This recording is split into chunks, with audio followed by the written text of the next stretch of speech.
अस्ति दुयाङले बानेको छु भिडियो बनाउनु पर्छ यार सबै सिकारी हो नि सबै सिकारी हो नि ल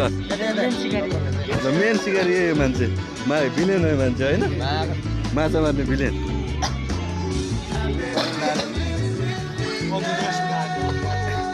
त्यो करेन्ट चाहिँ आउँदैन अब भए पनि सक्छ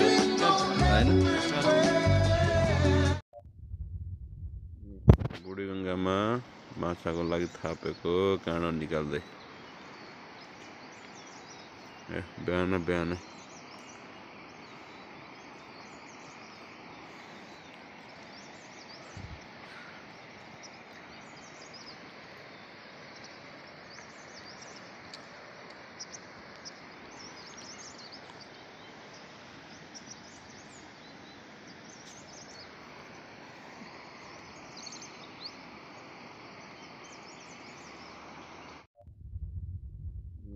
बुढीगङ्गामा माछाको लागि थापेको काँडो निकाल्दै बिहान